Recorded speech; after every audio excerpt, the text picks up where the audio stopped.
hiphop.com. That's how we do it every day, all day, from East New York to the Yay. You know what I'm saying? Peace. What's up to everybody this afternoon? You know, whenever we talk about good things, the best things are what we call vintage.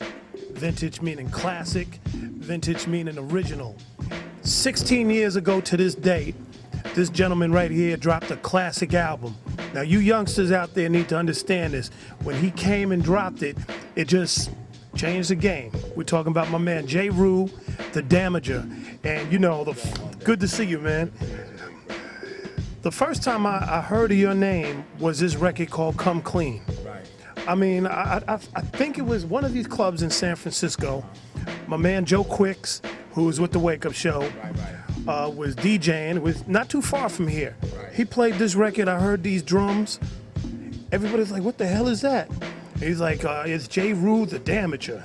Man, you did damage that night, man. How you feel? Man, I'm feeling wonderful. I'm just happy to be here and still be able to, you know, do what I love. Pretty much. I'm good. I'm great. I'm wonderful.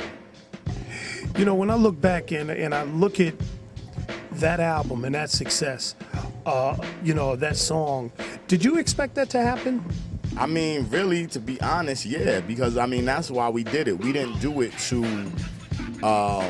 like go platinum or anything like that, because that's not how we measured success at that time. At that time, we measured success by people loving the record and being able to burn everybody else, and for it to be that you hear years and years later and people be like, yo, that's the joint, you know what I mean? Because that's how we grew up. When we listen to hip hop, that's what it was about, really. It was about trying to be the best. We did it to burn. So yeah, in a sense we did. We didn't know. You can't ever say you know what the future is gonna hold, but we definitely did it to burn, and we did it so that it would last as long as it has lasted.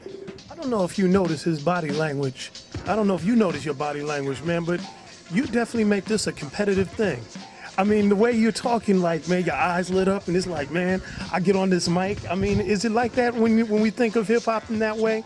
Because it seems like, man, you're not going to let that mic just sit there and be soft. To me, I mean, that's what it's all about. I mean, that's what made me love hip-hop. You know, I'm a competitive individual, and I'm going to always be a competitive individual. And when it came to MC, and that's what we thought about, like I said, we didn't measure success on how many cars you had, how many girls you had, which is cool and dope, and don't get me wrong, it's good to have lots of cars and lots of girls and stuff like that, but we wanted to burn. It was about that. It was about, that's what MCing is about. It's challenging. It's about who's the better, who can come up with wittier things to say, who can make the crowd go, ooh, ah. So when you sat down, that's what you was thinking about when you was writing around. Me personally, I wrote things that I wanted people to go like, oh, that was ill, or that was dope, or that was fresh, or whatever terminology they were using at the time. My favorite song off that album is Make the Devil Happy. Ain't the Devil Happy. I mean, that was always my joint. When I think back to '94, around that time, crack was at all-time high, gangs, all kind of stuff was jumping off. What made you, you know, come in an exact opposite direction, especially because you had a lot of gangster rap that was coming up at that time, but you kept it conscious? Well, really, the reason that I came that way, and a lot of people don't know, they think that I just jumped on the scene with consciousness, but that's not what it was. I was involved in a lot of those things. I was involved in crime. I was involved in drugs and anything that you could think of that was a street. I come from the streets. I grew up in the streets. I remember when crack first came out, and I didn't want kids to grow up how I grew up. You know, I wanted to be, because my mother always said something important. She said that if you're gonna have a voice and say something, then you need to say something. Don't waste it, because time is fleeting, fame is fleeting, and all of those things. So do something that's gonna last. Don't do something that people will just say, oh yeah, that was dope today, and go by. Yes, still here to burn, but at the same time, we here to teach and learn. You're from Brooklyn. Yes, I am. What is up with Brooklyn? There's so many people that have come out there, and even at that time, Biggie's starting to pop, or just getting ready to come. Of course, we know Jazzo back then, Jay-Z later. But before that, Big Daddy Kane, and there's a whole slew. So when you're stepping out there, I mean, what's describe for everybody Brooklyn in those days, and even now? I mean, Brooklyn, I think we gonna just call it any hood USA. You know what I mean? It was crime, it was violence. but still, it's one thing about people from Brooklyn. We have a great sense of pride. Like, even in New York, it's a term called Brooklyn Proud. Like, people from Brooklyn are just like, yeah, I'm from Brooklyn, and you know, no matter what, if it's the old Italians, the Jewish guys, it's like, Brooklyn is like a whole nother planet.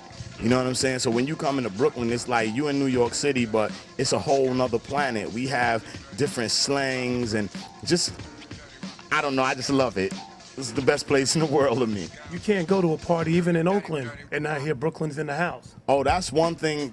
Like, I travel all over the world, and I mean, that's one thing that would amaze me, because like, even in New York, you know, wherever you go, you know, Brooklyn in the house, Brooklyn in the house. But then I start going overseas and dudes be like, yo, Brooklyn in the house. I'm like, where we at? In Germany? You go to Uzbekistan, dudes will probably be like, I'm from Brooklyn. It's a real Brooklyn dude right here.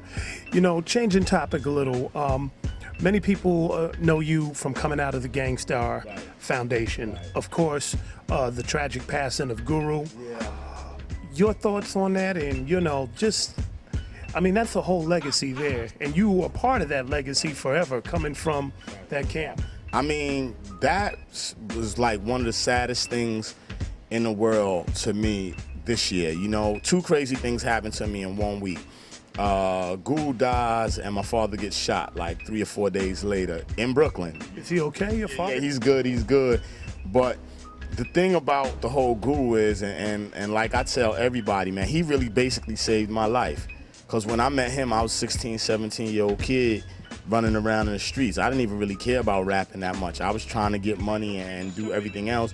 But he saw that potential in me because he knew that I could rhyme, and he let me hang around, and we hung out. Because before I even rhymed on the first Gang Starr record, we were just hanging out, me, him, Dap, my man Tommy Hill, the Nutcracker, my man Gusmo. We were just hanging out, drinking, and you know, he always showed me love. That's my big brother. So every time that I rock, you know, even the fact that I'm here today is due to him. So I always have to respect him in that manner. And every time I rock, he's rocking with me no matter what, you know, because, you know, it's a lot of controversy or this or that or whatever, but I know a certain brother. You understand what I'm saying? And I'm part of his legacy. It's like having a Kung Fu master.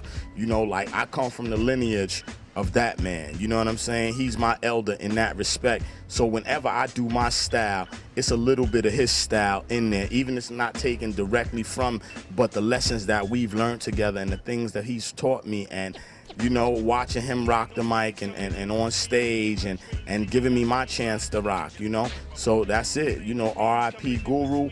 And yeah, it's my brother, and he's always here as long as I'm here, as long as Dap, Amir, all of us guys are really a part of his legacy, because he came out here to do it before we were doing it. We've been talking with Jeru, my man. We are celebrating the 16th anniversary. Sun rises in the east. Congratulations on that. Thank you so much, brother. And my last question, is there a favorite song off that album for you? One that you just like, man, when you get that, that's like, this is what I really, you know. Really all of them, because I was so starving and so hungry coming directly from the street to that, you know what I mean? I was trying to, like I said, I was trying to make the burning album. Like, I was trying to burn everybody, like, and that's why the album cover looked the way it looked with the Twin Towers burning down, because I was coming to burn. It was like the sun, you know, because it was a misconception. Like, a lot of people thought that the sun rises in the east meant the East Coast, but I come from a place in Brooklyn called East New York, and I'm a son of East New York, and we came from a lot of, you know, negativity and nonsense. So the sun was rising in the east, and that's just an actual fact. The sun rises in the east and it sets in the west. So it had a lot of different meanings, and it's just that media took it and ran with it, and you know, media jumped into a lot of things that we were doing and destroyed brothers in a lot of ways that we could have been doing so much more and making so many more changes in the world. But you live and you learn, and the fact that I'm still living and I'm still learning and I'm matured, and you know, I'm a different individual from those days. So but the question was, what's my favorite song? Every single song on the album, even the intros, the interludes, whatever. I loved it. It was just days when hip hop was. It gave me that real raw feeling inside. You know, it gives us that real raw feeling. We're gonna take a break. Jeru the Damaja in the building. Want to thank him for rolling through. This is classic, And he's still leading the way, y'all. We're out for now. Peace. Thanks, my brother.